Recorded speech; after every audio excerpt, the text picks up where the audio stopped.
अस्सलाम वालेकुम फ्रेंड, उम्मीद करता हूँ आप खैरियत से होंगे। आज की हमारी वीडियो का टॉपिक ट्राइमेटाबॉल सिरप पर है, जो कि बच्चों और बड़ों में भूख में कमी, वज़न में कमी में इस्तेमाल किया जाता है। तो जिन लोगों में वज़न में कमी या भूख में कमी होती है, उनके जिस्म में न्यूट्रिशन वैल्यू भी कम हो जाती है और वीकनेस वगैरह का मसला आ जाता है, जिससे उनकी कह लें कि दिमागी कमज़ोरी, असाबी कमज़ोरी के मसाइल बहुत ज़्यादा बढ़ जाते हैं। तो ऐसे तमाम अफ़राद में इस तरह की फ़ॉर्मूलेशन को इस्तेमाल किया जा सकता है, इसके बहुत ही अच्छे रिज़ल्ट हैं। वीडियो को प्रॉपर्ली शुरू करते हैं। इससे पहले गुज़ारिश है, जो लोग हमारे चैनल पर अभी नए हैं, चैनल को सब्सक्राइब कीजिए ताकि हमारी लेटेस्ट वीडियो आप तक पहुँचती रहे। तो सबसे पहले इसके अगर इंग्रेडिएंट को देखा जाए तो पहले नंबर पर हमें मिटोपाइन नज़र आ रहा है, जो कि एपेटाइट स्टिमुलेंट के तौर पर काम करता है।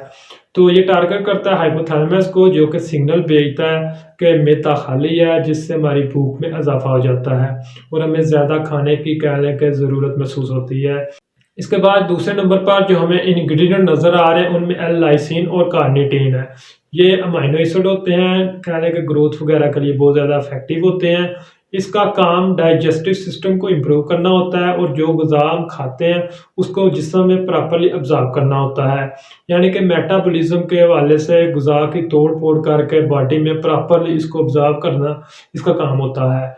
तो इसके बाद विटामिन बी कम्प्लेक्स नज़र आ रहा है, जिसमें विटामिन बी1, बी6 और बी12 है, जो कि कह लें कि असाबी कमज़ोरी, दिमागी कमज़ोरी और पट्ठों की ताकत के लिए बहुत ज़्यादा इफेक्टिव होता है।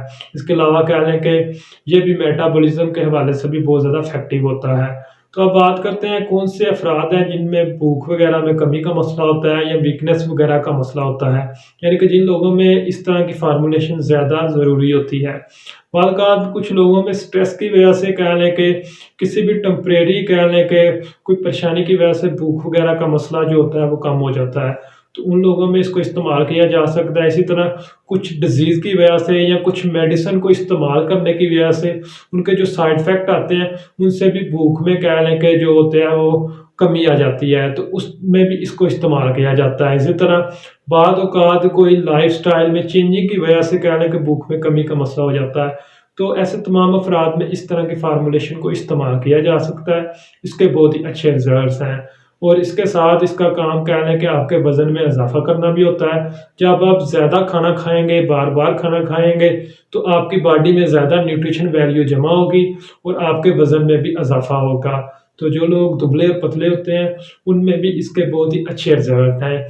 इसकी अगर डोज़ की बात करें, तो जो लोग एडल्ट्स हैं, उनमें 1 से 2 टेबलस्पून यानी कि बड़े खाने के चम्मच दिन में 3 मरतबा इस्तेमाल कर सकते हैं। और जो बच्चे होते हैं जिनकी उम्र कह लें कि 5 साल से कम होती है, उनको यानी कि छोटा चम्मच जो होता है टीस्पून, उसको 1 से 2 चम्मच दिन में हम इस्तेमाल कर सकते हैं। और एक बात और याद रखें कि इस तरह की फार्मूलेशन जो सप्लीमेंट बेस्ड होती है, इसको कम से कम 2 माह तक इस्तेमाल करना चाहिए, तब जाकर आपको इसके मैक्सिमम रिज़ल्ट मिल सकते हैं। या ये ज़्यादा बेहतर होता है, आपका जो गोल होता है या टारगेट होता है मैं इतना यानी कि वज़न गेन करना है, उस हिसाब से भी इसकी कहने के डोज़ और ड्यूरेशन को एडजस्ट किया जाता है। तो ये तमाम आपके वज़न पर या आपकी कंडीशन पर डिपेंड करती हैं, या डॉक्टर आपको जिस तरह से इसको रिकमेंड करवाएगा, उस तरह से आपको इसको इस्तेमाल करना चाहिए। इसके अगर साइड इफ़ेक्ट की बात करें, तो इसके इस्तेमाल से आपको हाइपोटेंशन हो सकती है, सेडेशन वगैरह का मसला हो सकता है।